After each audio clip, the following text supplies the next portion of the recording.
আসসালামু আলাইকুম। কেমন আছেন আপনারা সবাই? আশা করি ভালো আছেন। আল্লাহর রহমতে আমরাও ভালো আছি। দেশ এবং দেশের বাইরে যে যেখান থেকেই আমার এই ভিডিওটি দেখেছেন, প্লিজ ছোট্ট একটি লাইক করে দিবেন। আপনার একটি লাইক আমার এই ভিডিওটি অনেকের কাছে পৌঁছে দিতে সাহায্য করবে। তো আমি প্রতিদিনের মতো একটা ব্লগ ভিডিও নিয়ে আপনাদের মাঝে হাজির হলাম। তো আমের সিজনে আমি প্রতিদিনই তো আম সিদ্ধ করে একটা আম শর্ত বানিয়েছি। তো সেটা এতটুক পর্যন্ত হয়েছে, একদম শুকিয়ে গিয়েছে। তো আজকে সেগুলিকে কেটে নিচ্ছি আর সেই সাথে আপনাদের সাথে একটু শেয়ার করলাম। তো এই যে দেখো আমি সুন্দর করে কেটে নিচ্ছি। একদম শুকিয়ে কালো হয়ে গিয়েছে আম শর্তটা। তো এই যে দেখো সারা বছরের জন্য আমি এভাবেই সংরক্ষণ করে নেব। তো ভালো করে শুকিয়ে নিয়েছি। লাস্টে একটু সরিষার তেল মেখে আবার একটু রোদে দেব, তাহলে পুরো কমপ্লিট হয়ে যাবে আম শর্তটা। আজকে আমার ভাসুর সৌদি আরবে চলে যাচ্ছে, ওনার ছুটি শেষ।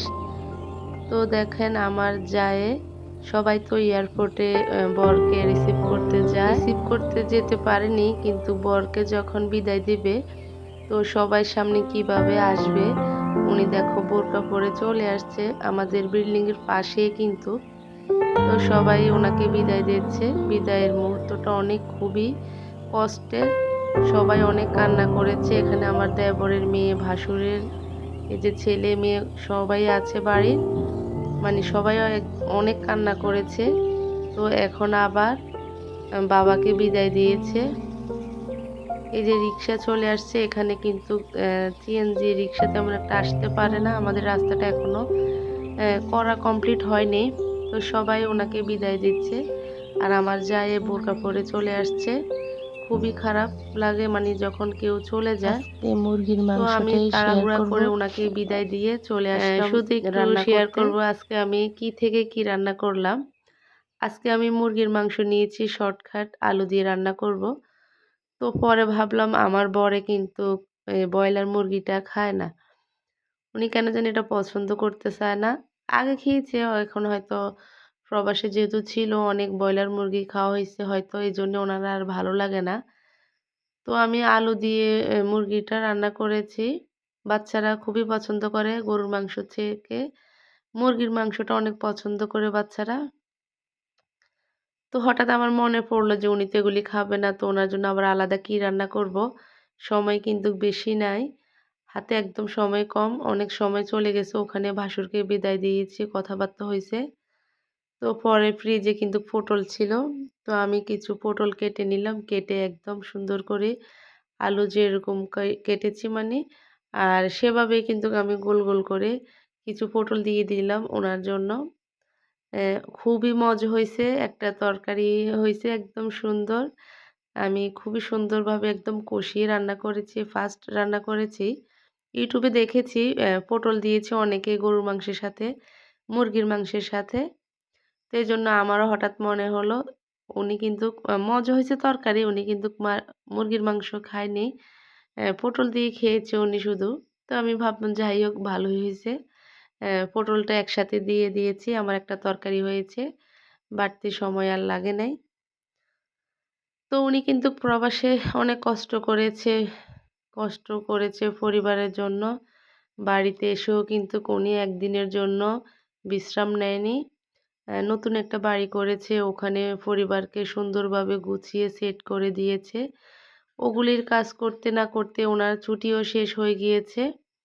এজন্যে অনেক মায়া লেগেছে, অনেক কান্না আসছে ওনার জন্যে। আমার জায়ের, আমাদের সবাই প্রবাসেও কষ্ট করলো পরিবারের জন্য। আবার বাড়িতে এসেও একটা বাড়ি কমপ্লিট করেছে। ওই বাড়িতে সবাইকে অ্যা সুন্দরভাবে গুছিয়ে রান্নাঘর বলেন, তারপরে বিল্ডিং রং করেছে। সব কাজ করে একদম কমপ্লিট করে বউ বাচ্চাকে ওই বাড়িতে উঠিয়ে তারপরে নিজে আবার রওনা দিলেন প্রবাসে। যাক দোয়া করি আল্লাহ উনাকে সুস্থ রাখুক, ভালো রাখুক। আর এই যে দেখেন আমি মাংসটা রান্না করেছি আর দেখো আমার জন্য মাছ নিয়ে আসছে। তো বাচ্চারা পাঙ্গাস মাছ খায়, এজন্য একটা নিয়ে আসি রুই মাছের পাশে। তো আমাদের সাপ্তাহিক মাছের বাজার হয়, মুরগির বাজার হয়। তো আমরা কিন্তু যৌথ এখনো সবাই। তো দেখো লেপা, লেপা বলি আমরা, তোমরা কি বলো জানি না। তো এখানে কিন্তু আমাদের ভাগ হচ্ছে কিন্তু। এই যে লেপা পারছে খাওয়ার জন্য। তো এখন সবাই আমরা ভাগ করে নিব। আলহামদুলিল্লাহ আমরা সবাই একসাথে থাকি। বছর খানিক হয়েছে আমরা আলাদা হয়েছি। তারপরেও অনেক সুন্দর মহব্বত আমাদের যায়। আপনারা দোয়া করবেন। তো এই যে দেখো আমি মাংসটা রান্না করে নিয়েছি শুধু, আর সেই সাথে একটু সালাদ করলাম। আর এতটুকুই আজকে আমি যাই রান্না করি প্রতিদিন ১ পদ ২ পদ যাই রান্না করি আপনাদের মাঝে শেয়ার করি। আর বিকেলে এই যে দেখো ওরা আগে তো স্কুলে বা বাসে দেখতাম ঢাকা যাওয়ার সময় এই যে চানাচুর মাখা বানাতো, খেতাম। তো হঠাৎ চানাচুর নিয়ে আসছে চিকন। এটা আমি খুবই কমে খাই। চানাচুর অন্যগুলা খেয়ে থাকি। বোম্বাই চানাচুর, ওয়ান্ডার চানাচুর। কিন্তু এই চানাচুরটা খুবই কম খাই। তো এই যে মাখানোর জন্য নিয়ে আসছে ওর বাবা ১ কেজি। তো ওগুলি দিয়ে এখন ওদেরকে বানিয়ে দিচ্ছি। তো প্রতিদিনের মতো আপনাদের কাছে আজকেও বলতেছি, আমার ভিডিওটি যাদের কাছে ভালো লেগে থাকে প্লিজ চ্যানেলটি সাবস্ক্রাইব করবেন আর ভিডিওটি সম্পূর্ণ দেখবেন। আপনাদের মূল্যবান কমেন্ট জানিয়ে দিবেন, মতামত জানিয়ে দিবেন কমেন্টের মাধ্যমে। আর যারা নতুন তারা চ্যানেলটি সাবস্ক্রাইব করে আমার পাশেই থাকবেন।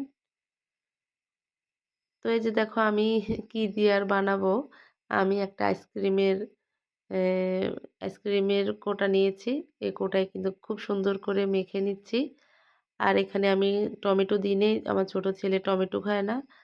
ও পেঁয়াজ টমেটো খেতে চায় না। তারপর আমি পেঁয়াজ দিয়েছি। পেঁয়াজ না দিলে তো ভালো লাগবে না। ও গাজর, টমেটো এগুলি খেতে চায় না।